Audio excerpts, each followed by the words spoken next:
آیت نمبر 43 رکوع نمبر 5 شروع ہو رہا ہے. فرمایا وَلَقَدْ آتَيْنَا مُوسَى الْكِتَابَ مِنْ بَعْدِ مَا أَهْلَكْنَا الْقُرُونَ الْأُولَى بَصَائِرَ لِلنَّاسِ وَهُدًى وَرَحْمَةً لَعَلَّهُمْ يَتَذَكَّرُونَ. پچھلی نسلوں کو ہلاک کرنے کے بعد ہم نے موسیٰ علیہ السلام کو کتاب عطا کی، لوگوں کے لیے بصیرتوں کا سامان بنا کر، ہدایت اور رحمت بنا کر، شاید کہ لوگ سبق حاصل کریں. اب یہ قرون الاولیٰ کا جو ذکر آیا تو مراد قوم نوح، قوم ہود، قوم صالح ہیں. یہ سب اپنی سرکشی کی وجہ سے ہلاک ہوئیں. پھر اللہ تعالیٰ نے موسیٰ علیہ السلام کو بھیجا، ان کو تورات عطا کی. اس میں بصائر تھے، انسائٹ تھی، فورسائٹ تھی، خاص نور تھا کتاب کی آیات میں، اس کتاب میں، تورات میں. اور بات حقیقت یہ ہے، سچی بات یہ ہے کہ جب اللہ کی کتاب سے سچا تعلق پیدا ہو جاتا ہے تو دل میں نور آ جاتا ہے انسان کے، عقل کو ہدایت مل جاتی ہے، عقل صحیح راستے پر آ جاتی ہے. اس فطرت کے نور، اس وحی کے نور کے تابع ہو کر عقل جو ہے وہ اپنا کام کرتی ہے. غور و فکر کی صلاحیتیں پیدا ہوتی ہیں انسان کے اندر. تو اللہ تعالیٰ نے تورات نازل کری صرف الفاظ پڑھنے کے لیے، برکت کے لیے نہیں، ہدایت کے لیے، رہنما بنانے کے لیے کہ لیڈر بناؤ اس کو، اس کے پیچھے پیچھے چلو. اور دنیا میں ہدایت کا ذریعہ تورات تھی اور آخرت میں رحمت کا سبب تھی. وما کنتا، اور اے نبی صلی اللہ علیہ وسلم آپ نہیں تھے، بجانب الغربی اذ قضینا الی موسیٰ الامر وما کنت من الشاہدین. اے محمد صلی اللہ علیہ وسلم آپ اس وقت مغربی گوشے میں موجود نہ تھے جب ہم نے موسیٰ علیہ السلام کو یہ فرمان شریعت عطا کیا، اور نہ آپ شاہدین میں شامل تھے. تو یہ کیوں بتایا جا رہا ہے کہ آپ نہیں تھے اور آپ شاہدوں میں سے نہیں تھے؟ مکے والوں کو سنانے کے لیے کہ جب یہ نہیں موجود تھے اور تم کو پتہ ہے موجود نہیں تھے، تم کو یہ سارے قصے کیسے پتہ چلے؟ Question mark. ذرا ان کی تھنکنگ کو ایڈریس کیا جا رہا ہے کہ وہ خود ذرا سوچیں اس کے بارے میں کہ بھئی کیسے یہ ہوا، کس نے بتایا ان کو، تاکہ وحی کا ان کو اندازہ ہو کہ اللہ بتا رہا ہے. خود نبی اکرم صلی اللہ علیہ وسلم کے پاس کوئی ذریعہ نہیں تھا یہ معلومات حاصل کرنے کا. تھوڑا تھنکنگ پروسیس ان کا ٹریگر کیا جا رہا ہے. اور دوسری بات یہ کہ آئندہ آنے والے کہیں نبی اکرم صلی اللہ علیہ وسلم کو حاضر اور ناظر اور عالم الغیب نہ کہنے لگ جائیں، یہ ظلم نہ کریں نبی اکرم صلی اللہ علیہ وسلم پر کہ خدائی کی صفات ان میں شامل کر دیں کہ وہ ایسے ہی حاضر ناظر ہیں آپ محمد صلی اللہ علیہ وسلم جیسے اللہ حاضر ناظر ہے، ایسے ہی عالم الغیب ہیں آپ صلی اللہ علیہ وسلم جیسے اللہ عالم الغیب ہے. تو کہا کہ نہیں ہے غیب کا علم آپ کو، ہاں انباء الغیب آپ کو دی جاتی ہیں. اللہ تعالیٰ غیب کی خبریں آپ کو وحی کے ذریعے پہنچا دیتا ہے، یہ آپ کے علم کا ذریعہ ہے. تو جس انسان کو ذریعہ چاہیے ہو علم حاصل کرنے کے لیے وہ عالم الغیب نہیں ہو سکتا. اللہ بغیر کسی سبب، بغیر کسی ذریعے کے خود سے جانتا ہے غیب. اور آپ صلی اللہ علیہ وسلم کا معاملہ کہ آپ کو اللہ بتاتا تھا تو آپ کو پتہ چلتا تھا، خود سے آپ کو پتہ نہیں چل سکتا تھا. وَلَكِنَّا أَنشَأْنَا قُرُونًا فَتَطَاوَلَ عَلَيْهِمُ الْعُمُرُ وَمَا كُنْتَ ثَاوِيًا فِي أَهْلِ مَدْيَنَ تَتْلُو عَلَيْهِمْ آيَاتِنَا وَلَكِنَّا كُنَّا مُرْسِلِينَ. بلکہ اس کے بعد آپ کے زمانے تک ہم بہت سی نسلیں اٹھا چکے ہیں اور ان پر بہت زمانہ گزر چکا ہے.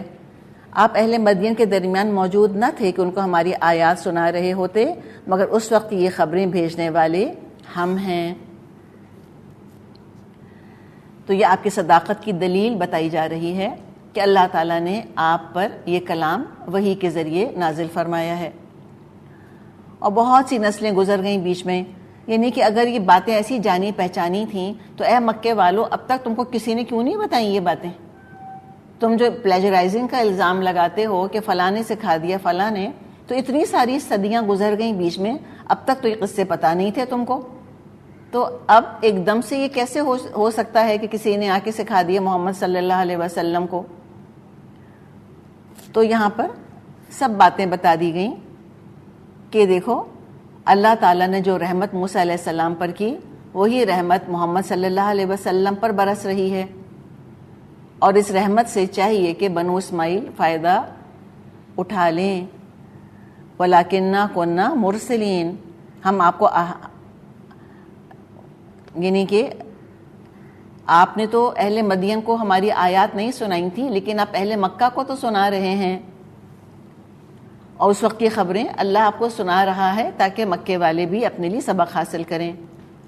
وَمَا كُنْتَ بِجَانِبِ الطُّورِ إِذْ نَادَيْنَا وَلَكِنْ رَحْمَةً مِّن رَّبِّكَ لِتُنذِرَ قَوْمًا مَّا أَتَاهُم مِّن نَّذِيرٍ مِّن قَبْلِكَ لَعَلَّهُمْ يَتَذَكَّرُونَ، اور تم طور کے دامن میں بھی اس وقت موجود نہ تھے جب ہم نے موسیٰ علیہ السلام کو پہلی مرتبہ پکارا تھا، مگر یہ تمہارے رب کی رحمت ہے کہ تم کو یہ معلومات دی جا رہی ہے تاکہ تم ان لوگوں کو متنبع کر دو جن کے پاس تم سے پہلے کوئی متنبع کرنے والا نہیں آیا تھا، تاکہ وہ ہوش میں آئیں۔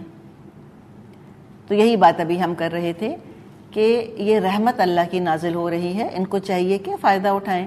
اور یہ بات صحیح ہے کہ تھوڑا جو رزسٹ کر رہے ہیں مکے والے، وہ یہ ہے کہ بہت عرصے سے ان کے پاس کوئی خبردار کرنے والا آیا نہیں، لیکن اب آ گیا ہے نا، اب ہوش میں آ جائیں۔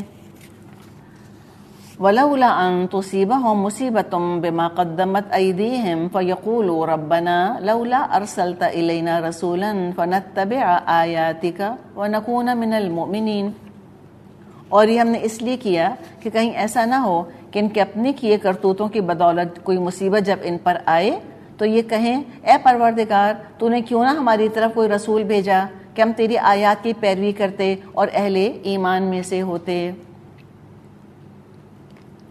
یعنی اللہ تعالیٰ چاہتا تو رسول بھیجے بغیر ان مکے والوں کو اور عرب کے مشرکوں کو اور ظالموں کو عذاب میں گرفتار کر سکتا تھا۔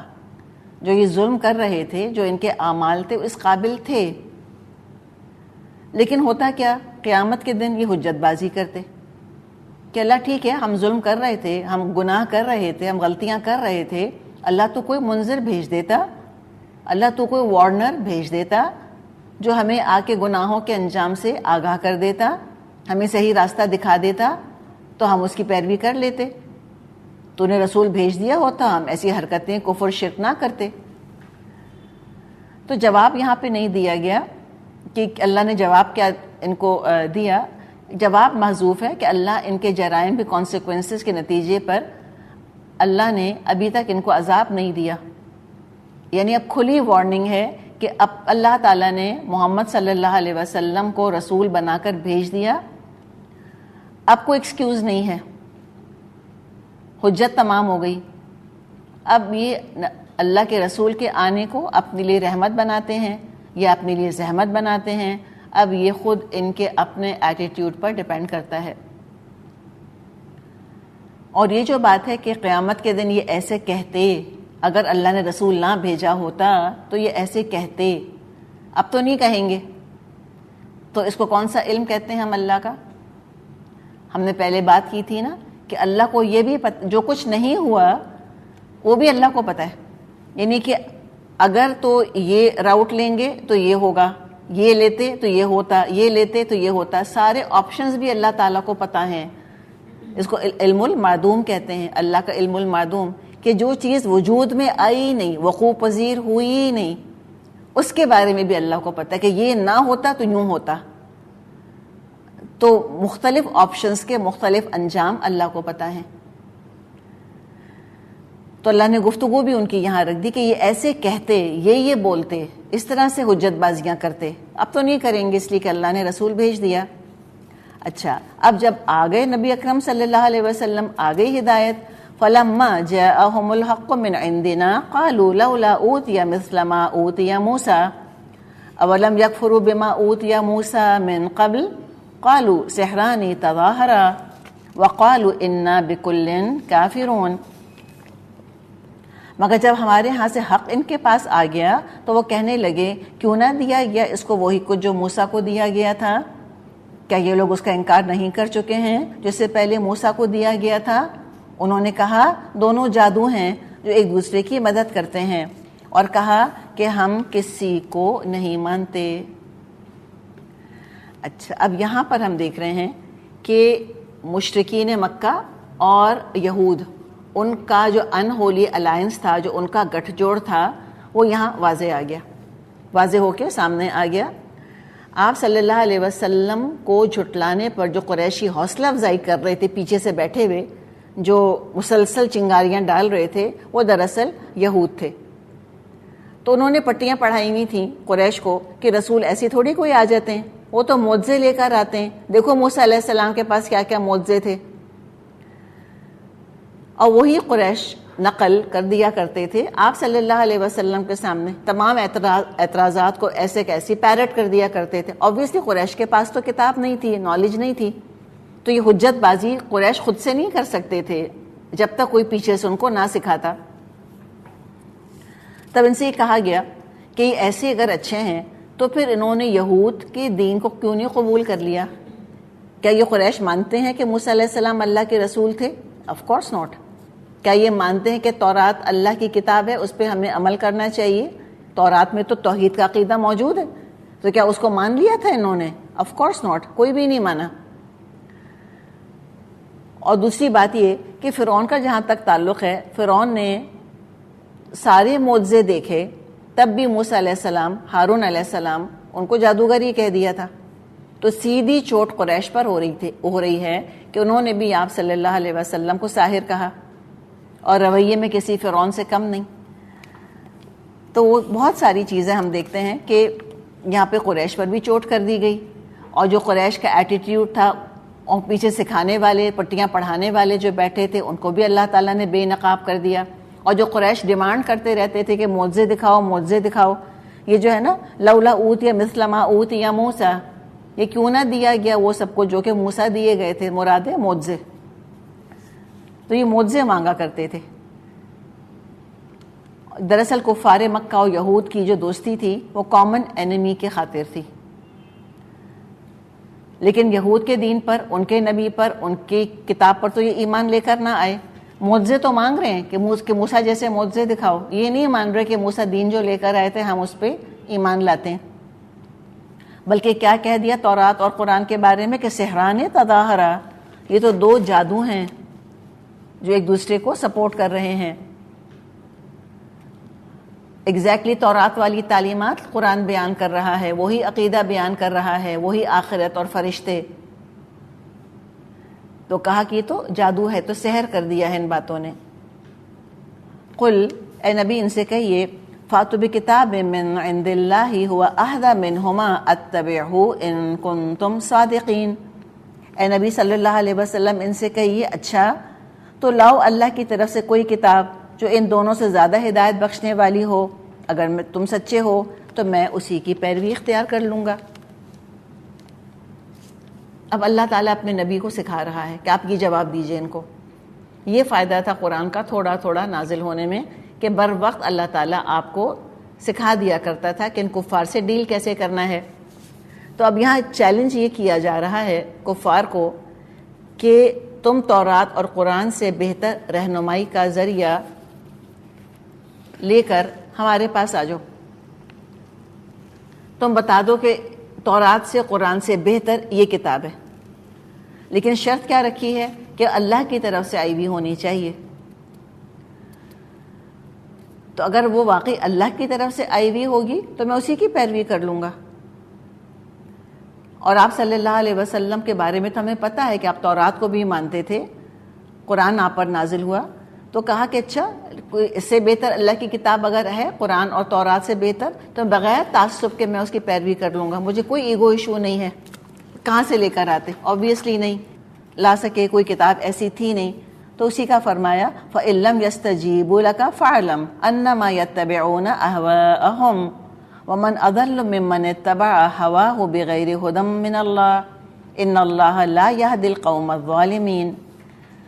اب اگر یہ تمہارا مطالبہ پورا نہیں کرتے تو سمجھ لو دراصل یہ اپنی خواہشات کے پیرو ہیں، اور اس شخص سے بڑھ کر کون گمراہ ہوگا جو اللہ کی ہدایت کے بغیر بس اپنی خواہشات کی پیروی کرے۔ اللہ ایسے ظالموں کو ہرگز ہدایت نہیں بخشتا۔ تو بات یہ ہے کہ کوئی جواب تو ان کے پاس ہوگا نہیں دینے کا، ان کے پاس تو کوئی ریلیجس ٹیکسٹ ہے ہی نہیں۔ حق سے فرار کے لیے بلا وجہ کہ بس تقاضے کرتے رہتے ہیں کہ معجزہ دکھاؤ اور یہ دکھاؤ اور وہ دکھاؤ، صرف چال بازیاں کر رہے ہیں. اور یہ اللہ تعالیٰ نے یہاں ہدایت اور ہوا دونوں کا ذکر کیا. یہ کیوں انکار کر رہے ہیں ہدایت کا؟ صرف اپنی ناجائز خواہشات کی وجہ سے. کوئی خدا خوفی ان کے اندر نہیں ہے. اور جو خواہش کو خدا بنا کر بیٹھے گا وہ تو پھر ظالم ہوگا ہی، یعنی شرک میں مبتلا ہوگا ہی اور لوگوں کی حق تلفیاں بھی کرے گا. تو جو ہدایت قبول نہیں کرنا چاہتے تو ٹھیک ہے، ظلم کرنا چاہتے ہیں تو اللہ تعالیٰ ایسے ظالموں کو ہدایت نہیں دیتا. اللہ تعالیٰ سے بہت ہمیں دعا کرنی چاہیے کہ اللہ تعالیٰ ہمیں ظلم سے بچائے، نہ کبھی شرک کریں نہ کبھی لوگوں کی حق تلفی کریں.